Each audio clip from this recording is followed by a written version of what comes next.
नमस्कार दोस्तों, माताश्री क्लासेस उदयपुर में आपका हार्दिक स्वागत है। दोस्तों, आज की इस क्लास में मैं आपको भारत के इतिहास के अंदर एक ऐसी महिला शासिका के बारे में बताने जा रहा हूं, जिसका इतिहास में न ही कहीं उल्लेख मिलता है और न ही प्रमाण मिलते हैं। दोस्तों, भारत के इतिहास में आपने कई राजाओं, महाराजाओं, रानियों की योद्धा, वीरता और पराक्रमता के बारे में सुना और पढ़ा होगा। परंतु दोस्तों, आज मैं उस महिला शासिका के बारे में बताने जा रहा हूं, जिन्होंने कश्मीर पर 50 वर्षों तक शासन किया और जिनका उल्लेख इतिहास में आज तक कहीं नहीं मिलता है। दोस्तों, मुझे लगता है कि रानी जिद्दा का इतिहास लिखते समय या तो उस समय पन्ने कम पड़ गए होंगे या फिर पेन की स्याही खत्म हो गई होगी। दोस्तों, रानी जिद्दा का जन्म अफगानिस्तान की राजधानी काबुल के अंदर एक लोहार वंशीय परिवार में होता है और रानी जिद्दा जन्म से ही एक पैर से विकलांग थी। दोस्तों, उनकी विकलांगता के कारण उनके माँ बाप ने उनका त्याग कर दिया, परंतु एक नौकरानी सज्जा द्वारा इनका लालन पालन किया गया। रानी जिद्दा जैसे जैसे बड़ी हुई तो उन्होंने अपनी विकलांगता को अपनी कमजोरी नहीं समझा, बल्कि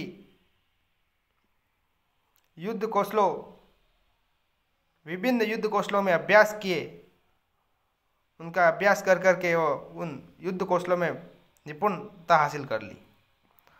दोस्तों, रानी जिद्दा युद्ध कौशलों में इतनी निपुण थी कि उनके सामने राजा महाराजा, बड़े बड़े राजा महाराजा और बाहरी आक्रमणकारी भी नतमस्तक थे। दोस्तों, एक समय जब रानी जिद्दा अपने युद्ध कौशलों का अभ्यास करने के लिए जंगल में जाती है और युद्ध कौशलों का अभ्यास कर रही होती है, तब उत्पल वंश के शासक राजा शैमगुप्त वहाँ आकट खेलने के लिए आते हैं।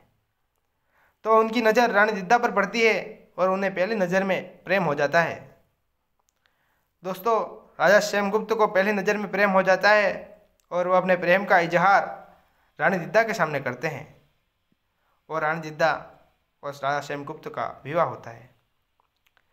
दोस्तों, राजा शैमगुप्त रानी जिद्दा की सुंदरता से इतना प्रभावित हुए कि रानी जिद्दा के विकलांग होने पर भी उन्होंने रानी जिद्दा से विवाह किया। दोस्तों, रानी जिद्दा केवल रूप से ही इतनी सुंदर नहीं थी, वह युद्ध कौशलों में और बौद्धिक क्षमता, जो उनकी तर्क शक्ति थी सोचने की, निर्णय लेने की, वह भी काफिले तारीफ थी।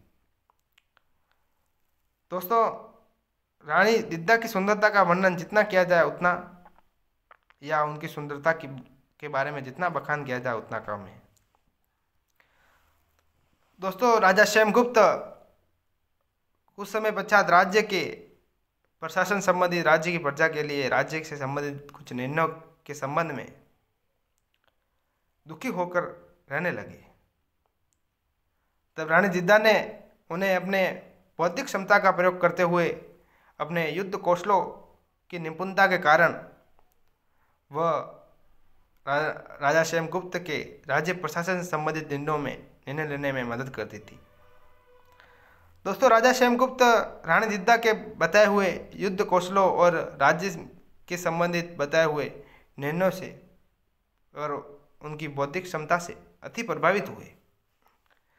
दोस्तों, राजा शैमगुप्त ने प्रभावित होकर रानी जिद्दा से प्रभावित होकर उन्होंने अपने नाम के आगे रानी जिद्दा का नाम लगाया। दोस्तों, शैमगुप्त से उन्होंने अपना नाम जिद्दा शैमगुप्त कर दिया। केवल उन्होंने अपना नाम ही नहीं बदला, अपने नाम के आगे रानी जिद्दा का नाम ही नहीं, बल्कि रानी जिद्दा के नाम से कश्मीर में सिक्के जारी करवाए। दोस्तों, कुछ समय पश्चात जब राजा शैमगुप्त की मृत्यु हो जाती है, तब रानी जिद्दा एक अति विस्मयी या दुखी स्थिति से गुजर रही होती है, क्योंकि उस समय यह प्रथा प्रचलित थी कि जिस राज्य के शासक की मृत्यु होगी उसके पीछे उसकी रानी को भी सती होना होगा। तब रानी जिद्दा कुछ समय के लिए अति दुखमय स्थिति से गुजर रही होती है। वह सोचने लगती है कि उनके छोटे से पुत्र का क्या होगा, इस राज्य की प्रजा का क्या होगा, इस शासन का क्या होगा। तब उन्होंने अपने विवेकपूर्ण निर्णय से या कहूँ कि उन्होंने चालाकी से अपनी बौद्धिक क्षमता का प्रयोग करते हुए राजा क्षेमगुप्त की जो प्रथम पत्नी थी उनको राजा क्षेमगुप्त के साथ सती करवा दिया और खुद उस राज्य कश्मीर की शासिका बन गई।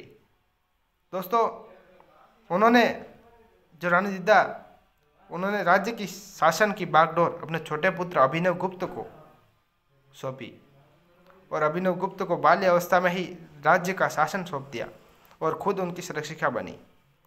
तब वहाँ के मंत्रियों और सामंतों ने इस निर्णय का विरोध किया कि रानी जिद्दा कश्मीर की शासिका नहीं बनेगी।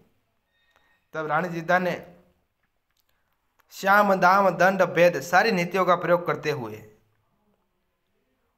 सामंतों और राजाओं को अपनी ओर किया।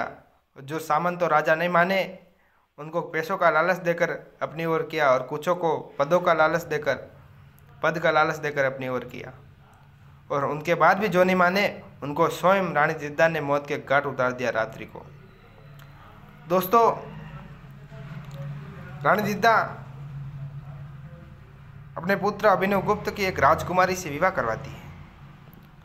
अभिनव गुप्त ने अपनी पत्नी की बातों में आकर रानी जिद्दा को महल से बाहर निकाल दिया तो रानी जिद्दा राज्य की प्रजा के साथ रहने लगती है। दोस्तों, रानी जिद्दा ने केवल राज्य की प्रजा के लिए युद्ध ही नहीं लड़े बल्कि कई निर्माणकारी कार्य करवाए। कश्मीर में जल की व्यवस्था करवाई, मंदिरों का निर्माण करवाया, लोगों की आर्थिक रूप से सहायता भी की। दोस्तों, रानी जिद्दा के समय एक आक्रमणकारी मोहम्मद गजनवी भारत में प्रवेश करने का प्रयास करता है। वह कश्मीर के रास्ते से भारत में प्रवेश करने का प्रयास करता है। तब रानी जिद्दा ने मात्र अपने 500 सैनिकों के साथ मिलकर मोहम्मद गजनवी की 35,000 सैनिकों को केवल मात्र 35 मिनट में मौत के घाट उतार दिया। दोस्तों, एक महिला शासिका जो पैर से विकलांग है और अपने युद्ध कौशलों में निपुण होने के कारण मोहम्मद गजनवी की 35,000 सैनिकों को मात्र 35 मिनट में मौत के घाट उतार दिया और उसे भारत से बाहर खदेड़ फेंका। दोस्तों, रानी जिद्दा ने केवल एक बार नहीं 2 बार मोहम्मद गजनवी की सैनिक और मोहम्मद गजनवी को हराकर भारत से बाहर खदेड़ फेंका है और उसको कश्मीर की धूल चटा दी और भारत से बाहर निकाल फेंका। दोस्तों, ये बात वहाँ के सामंतों और शासकों को हजम नहीं हो रही थी कि एक महिला जो एक पैर से विकलांग है और विकलांग होते हुए भी मोहम्मद गजनवी जैसे भारी आक्रमणकारी और 35,000 सैनिकों को हराकर मात्र 35 मिनट में भारत से बाहर खदेड़ फेंका।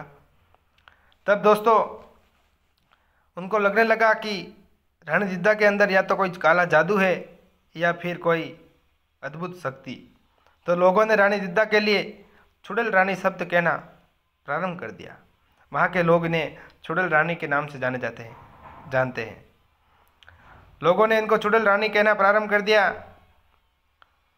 दोस्तों, रानी जिद्दा जो एक पैर से विकलांग होते हुए भी मोहम्मद गजनवी से डटकर मुकाबला करती है और उस समय भारत के जो कई राजा महाराजा ऐसे थे जो मोहम्मद गजनवी के नाम से भी कांपते थे।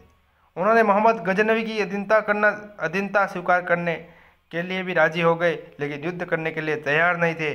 तब एक महिला शासिका, कश्मीर की एक महिला शासिका रानी जिद्दा मोहम्मद गजनवी से डटकर मुकाबला करती है और उन्हें भारत से बाहर 2 बार खदेड़ फेंकती है। दोस्तों, इन सब बातों का उल्लेख कई इतिहास में नहीं मिलता है, परंतु कश्मीर के एक लेखक हुए हैं आशीष कौल। उन्होंने एक पुस्तक लिखी है जिद्दा द कश्मीर वॉरियर, ऐसा करके कुछ उसका नाम है। दोस्तों, आशीष जी कौल को इस पुस्तक को लिखने में कुल 6 वर्ष का समय लगा। उन्होंने इन बातों के बारे में जानकारी प्राप्त की इन ऐतिहासिक घटनाओं के बारे में जाना और अपनी पुस्तक में लिखा। ऐसे लेखक जो इतिहास के तत्वों और प्रमाणों की खोज में लगे हुए हैं। आशीष जी कौल को मेरी ओर से बहुत बहुत धन्यवाद कि उन्होंने अपने देश की ऐतिहासिक स्थल, ऐतिहासिक घटनाओं पर 6 वर्ष के प्रयास के बाद पुस्तक लिखी है। दोस्तों, कंगना जी रणौत द्वारा भी कश्मीर की शासिका रानी जिद्दा पर एक मूवी बनाई जा रही है, जिसमें वहाँ के वातावरण, वहाँ की घटनाओं, उस समय की स्थिति परिस्थिति के बारे में बताया जा रहा है। दोस्तों, इस मूवी में खुद कंगना जी रणौत रानी जिद्दा का रोल कर रही है। रानी जिद्दा का रोल कर रहे हैं कंगना जी रणौत स्वयं इस मूवी के अंदर। उसका नाम Jidda the warrior of Kashmir queen, ऐसा कुछ करके उसका नेम है, टाइटल है। आप सभी उस मूवी को ज़रूर देखें ताकि उस समय की वहाँ की परिस्थिति, हालात और घटनाओं के बारे में आप रूबरू हो सकें। बस दोस्तों, आज के इस वीडियो में बस इतना ही। एक तरफ जहाँ आज भारत की नारी खुद को खुद के घर के अंदर भी सुरक्षित नहीं समझ रही है, उनके लिए राज्य सरकार, भारत सरकार द्वारा कई प्रकार के एक्ट, कानून, अधिनियम लागू प्रावधान किए जा रहे हैं। दोस्तों, आज भारत के अंदर महिला सुरक्षा को लेकर एक बड़ी चुनौती बन चुकी है और सरकार द्वारा भी कई प्रकार के प्रयास किए जा रहे हैं। लेकिन एक वो समय था जब रानी जिद्दा एक पैर से विकलांग होते हुए भी मोहम्मद गजनवी जैसे आक्रमणकारी और उसके साथ आए 35,000 सैनिकों को कश्मीर की धूल चटाकर भारत के बाहर खदेड़ फेंका। दोस्तों, ये कहानी थी एक लोहार वंशी शासिका रानी जिद्दा की। आप सभी को अगर ये वीडियो मेरा अच्छा लगा हो तो इसे पूरा देखें और आगे से आगे शेयर करें और चैनल को सब्सक्राइब करें। धन्यवाद।